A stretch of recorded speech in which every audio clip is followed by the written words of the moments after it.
Well, hey there. Welcome back to my YouTube channel. Thanks for joining me here today. I've been getting some interesting questions recently about how I think dark matter is related to Bigfoot and cryptids and a lot of these related subjects. So I wanted to make this video for you to kind of explain how these ideas are connected. And I want to show you that there's a lot of precedent already in physics for looking into the subjects of missing matter, morphine, and invisibility.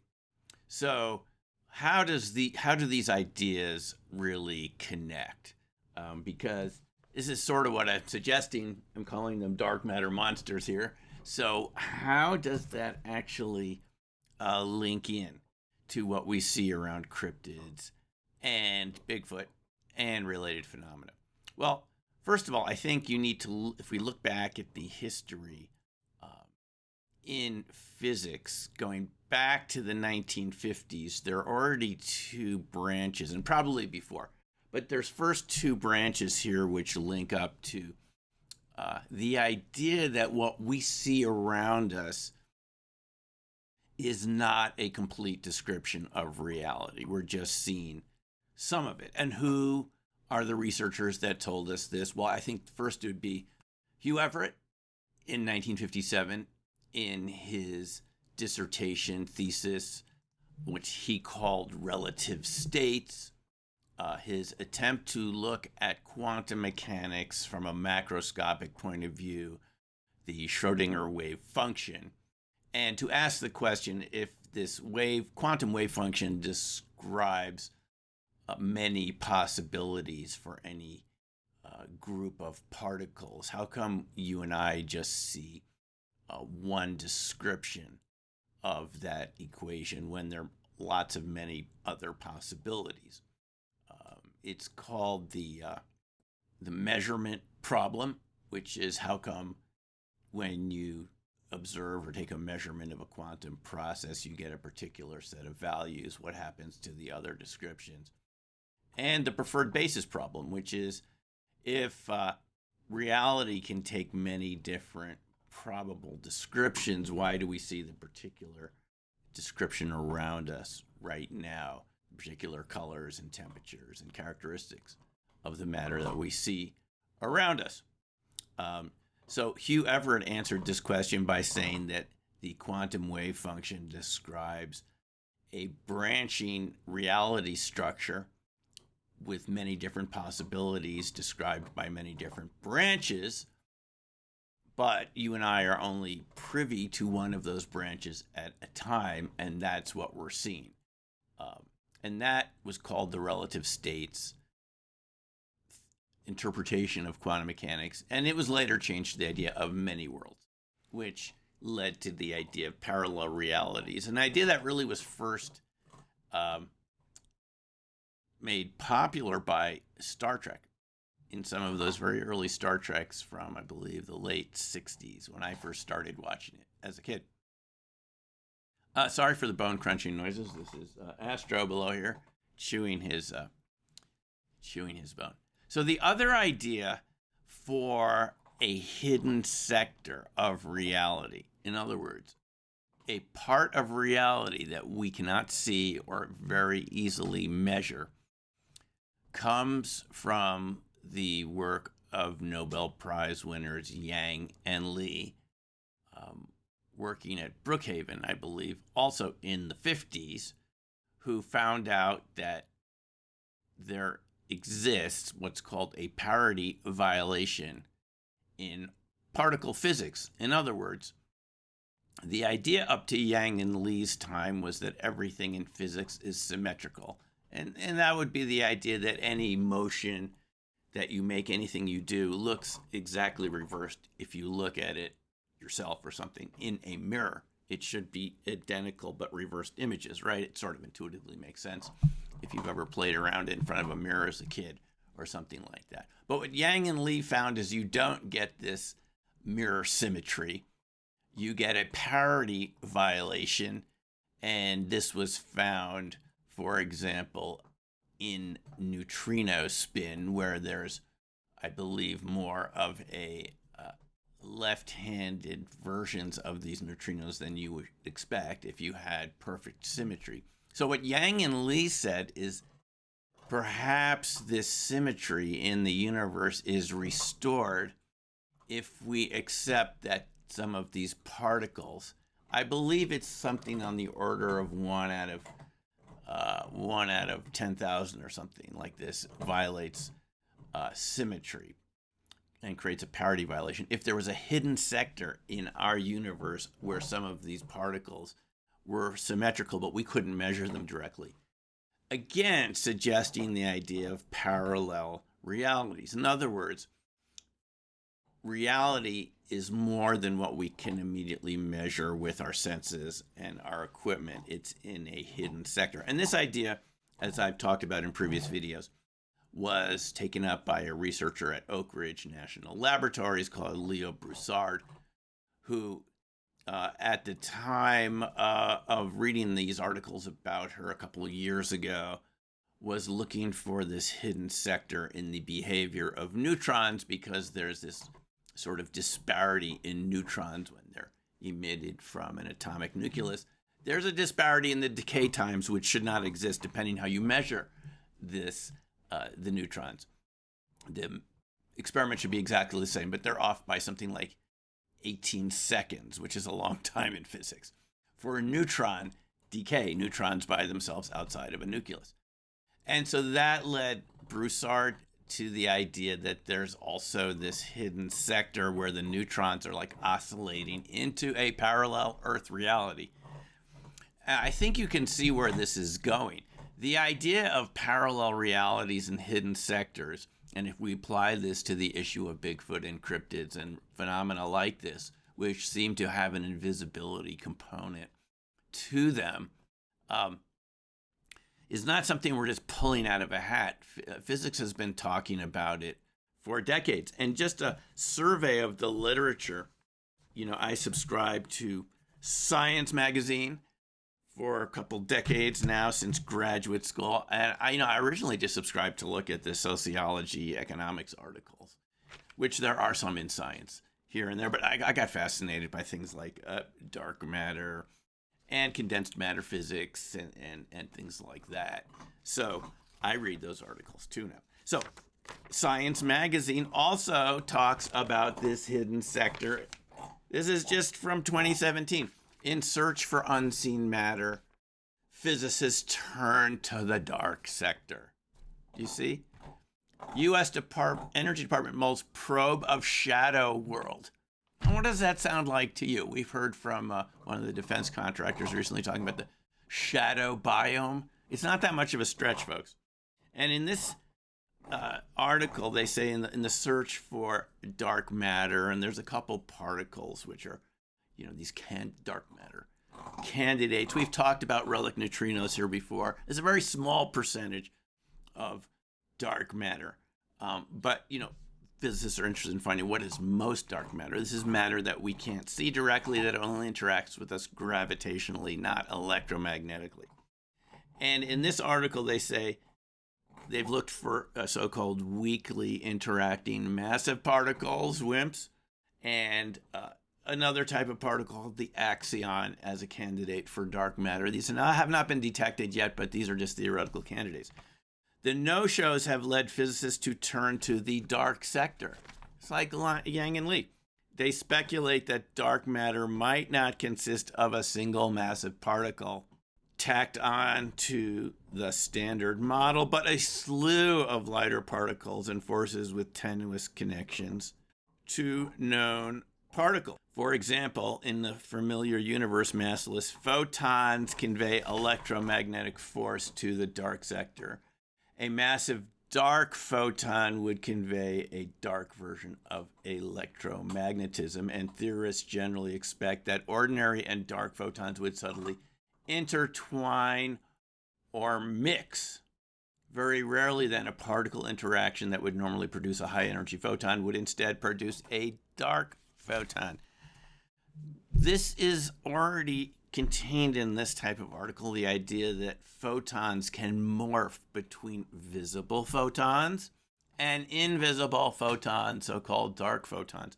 So it's not really a stretch for those interested in Bigfoot cryptid topics to look into the idea of invisibility, especially since high-level experiments at the Department of Energy are already looking into this with their lab experiments. Now, you're wondering, how do you go from energy to matter? It's because of Einstein's general relativity theory that E equals mc squared. Energy equals mass times the speed of light squared. Or mass equals energy divided by the speed of light squared. So energy and mass are interchangeable. We've known this for over 100 years. Here's another article just recently, well, pretty recently. This is from April 2022, while I was still writing Dark Matter Monsters, by the way. But I hadn't seen this article, but it looks really just kind of exactly what we're talking about. A quantum sense for dark matter, you see. Physicists are talking about dark matter. And in this particular article, they're looking for experiments, again, that would detect this dark matter. Now, dark matter is expected to outnumber visible matter by 10 to 1, something like that, okay? 10 particles for dark matter in our universe for every one visible particle. So, of course, physicists want to detect this dark matter. And in this article, they're looking for these subtle quantum processes that would show you with some sort of measurement, either through superconductivity or even a type of dark matter radio, that you're detecting this morphing from dark photons into visible photons. And when they collide with a crystal lattice, you should be able to sense a change in the circuit because they're creating phonons, which are physical vibrations in a crystal. So this is what's interesting about this article to me. They are talking about the same thing we saw in the previous article. According to Catherine Zurich, a theorist at California Institute of Technology, just as photons convey electromagnetic force, dark photons might convey a dark electromagnetic force. And here it comes. Dark and ordinary electromagnetism might intertwine so that rarely a dark photon would morph into an ordinary one. So you have these articles in Science, which is a mainstream science journal publication of the AAAS, American Association for the Advancement of Science. If you take a look at the recent documentary, A Flash of Beauty, Paranormal Bigfoot, which I'm in for a few parts there, the sequel to A Flash of Beauty, Bigfoot Revealed, you will hear witnesses talking about experiences which seem to me very similar to what these articles are talking about, okay? It doesn't seem all that different. Yes, I know it's kind of a leap to go to macroscopic objects that we can see from these microscopic objects, but how else do you explain these types of witnesses that you see in A Flash of Beauty, Paranormal Bigfoot, who say, like the Barbara Shoup footage, where, you know, the camera filmed something that looks like the Predator effect, even though they had seen this small juvenile Bigfoot in their group, but the camera sees something that's kind of shimmering and translucent, as if it's made of different states of matter. If you're familiar with the Bigfoot and cryptid literature, and it's something I've been studying for a couple of years now, ever since I visited the Bailey Sasquatch Outpost, and I was shocked to find the number of Bigfoot sightings right around Boulder. I mean, we're talking just a couple miles here from my apartment. You really begin to wonder when you hear the reports of invisibility and this other effect, this winking around your field of vision by Bigfoot, by Dogman, by other types of cryptids that we don't really understand very well, and we're just giving them these names. We don't really know exactly what they are. But you look at the literature and witnesses consistently describe Bigfoot, for example, going invisible in front of them. I remember Igor Burtsev, the first Bigfoot conference I went to, hosted by the Sasquatch Outpost, Jim Myers. It was in 2021. It was Bigfoot, American and Russian Research. And there was Igor Burtsev, a 50-year researcher of Bigfoot from Russia, telling us that they had many examples where these Bigfoot seemed to just disappear in front of people's eyes. In one case, he described a Bigfoot in someone's garden in a, suburban area. They could measure the height of the utility poles behind the creature, and from her description, they could say it was about 9 feet tall. This woman described, and I talked to Igor about this afterwards, a curtain of light coming down over the Sasquatch. They call them, some of the names in Russia are almasty.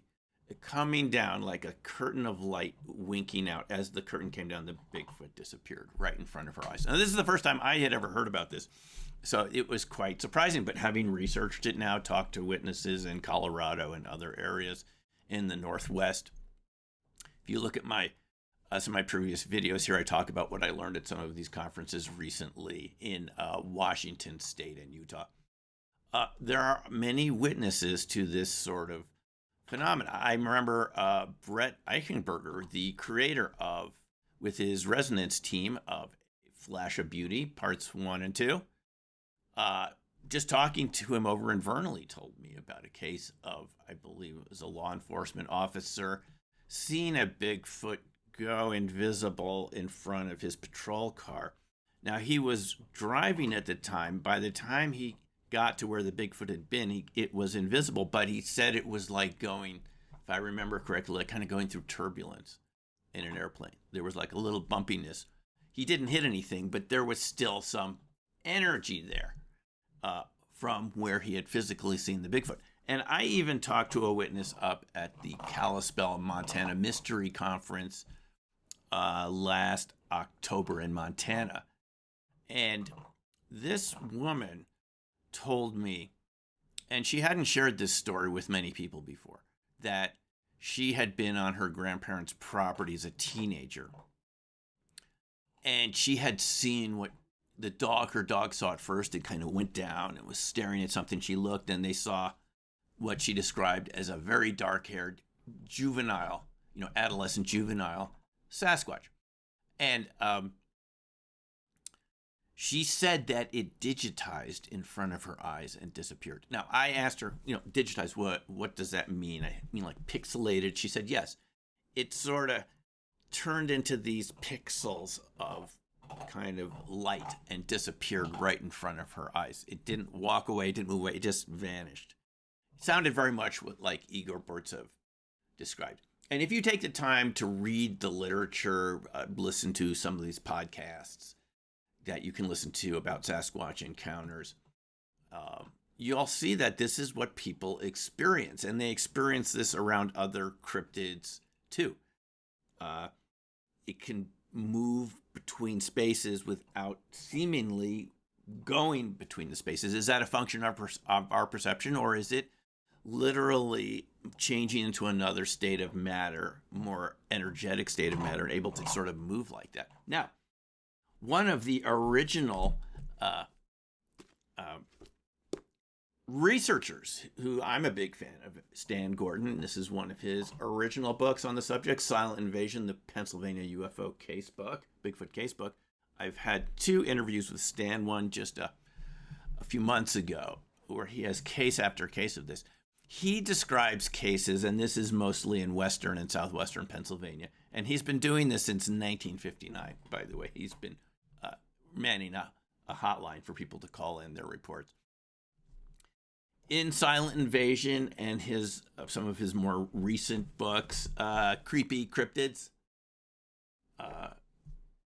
Strange UFO Encounters of Pennsylvania, Bigfoot, Thunderbirds, and Mysteries of Chestnut Ridge, and more, he describes these cases of people seeing a Bigfoot but only seeing part of their body and the rest of it being translucent. If I remember correctly, in one case, they could see like part of the torso, but the center section was invisible. Now that to me sounds a lot like Yang and Lee's hidden sector and this search for dark matter as a type of morphine matter that can move between a visible state and an invisible state. Now, we have more evidence for this in the research of Kenneth Shoulders, who studied charge clusters, strong electrons, as he called them, settling on the term exotic vacuum objects. Clusters of coherent particles, mostly electrons that we know as ball lightning or micro ball lightning, as Takaaki Matsumoto called it. If you look at this picture I'm putting up here, Ken Shoulders talked about the ability of these EVOs to form a dark state, a black state, what some people call black ball lightning, a dark state or an invisible state. And Shoulders realized this by looking at some of these videos that he took of these charge clusters, what Matsumoto called itonic clusters, and there's other researchers, Mézières, called them ectons. And many researchers have different names for this type of charge cluster sphere or toroidal shape, even at a microscopic scale. In this photo, you can see the little charge cluster moving along, more familiarly known as static electricity, but this is sort of an organized toroidal form of static electricity, kind of a condensed form, a compressed form of energy and matter. It moves across, then it goes invisible, and then it shows up again. And this led Shoulders to write about these EVOs being like dark matter messengers. That's the title of one of his papers. Unfortunately, he passed away about a decade ago. He was a colleague of Hal Puthoff's. According to what I know about him, he invented the masking techniques for microelectronics that all of us use in computers and cell phones and any sort of microelectronics. So he's a part of our lives in that way. But he got very interested in this ball lightning orb, exotic vacuum object subject. And he concluded that they have a dark form, that they morph between the visible form and the invisible form. And in this photo, you could see it happening right before your eyes. And he concluded that they were some sort of bridge to a dark matter universe. That charge clusters, ball lightning, micro ball lightning, are a bridge to another universe, perhaps of dark matter. Now, another example of this morphine type of charge cluster orb energy is in the work of Shakparanov, a Russian researcher into lab-produced ball lightning. You can see in this photo here from his own laboratory experiments, where in one case you have one of these lab-produced ball lightnings in a very visible bright form. The other picture you can see is sort of a negative image or a sort of a black orb formation there, sort of the inverse of the bright form.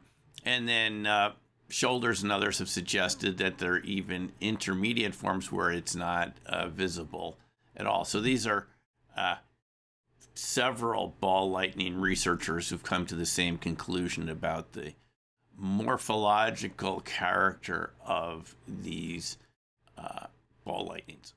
So I don't think it's a stretch for those of us interested in these topics of life forms to suggest that some of these life forms that can morph into other shapes, like Bigfoot seems to be able to do. And you can see examples of that in A Flash of Beauty, Paranormal Bigfoot, of people witnessing Bigfoot morph into other types of animals. I mean, I know to your Western educated mind, like mine is, this would seem like, what is this, science fiction? But no, this is what people really experience. And there are other examples in the film of equally amazing transformations of Bigfoot into other types of energy shapes. You're just going to have to, trust me, it's worth it, rent or buy the film to see this for yourself. So I don't think it's a stretch to go from what we have the physicists talking about it, looking for it in the lab, to say, hey, maybe it already exists out in the wild. And this is what people are experiencing when they see Bigfoot or other cryptids do really strange and weird things that to us would have been in the realm of science fiction until we learned that scientists have been studying this since the idea of it since the 50s, and people like Ken Shoulders and Takaaki Matsumoto studied it in the lab in cold fusion Leonard experiments and concluded that these really condensed energy structures can morph into a dark form, and just Matsumoto says the same thing, even become a type of dark matter, a condensed type of dark matter that can even form black holes, highly collapsed electromagnetic structures in this case. So I think it's just a logical extension of what physics has been doing to say, hey guys, maybe it's not just something we'll find in a lab experiment, that there's a mirror universe, that people are already experiencing this right now. You might have experienced this. Maybe people have experienced this when you're out in nature and you've seen a creature do something like this. To me, it suggests that we're around dark matter life forms, dark matter creatures, and yes, some of them seem kind of monstrous occasionally, like it or not. We don't understand very much of this topic, but I would suggest this is behind what we're seeing with this cryptid Bigfoot capabilities to become invisible, to morph, to transform, and take that sort of predator shimmering like shape, which even Dave Paulides talked about in his documentary Missing 411, The Hunted, where there's another example of that. So that's my thinking about it. And of course, I'm interested to hear your point of view on this. Do you have another interpretation of cryptid and Bigfoot invisibility? I'm open to hearing what you have to say. But in any case, thanks again for watching. We will see you in the next video. Take care for now, and bye-bye.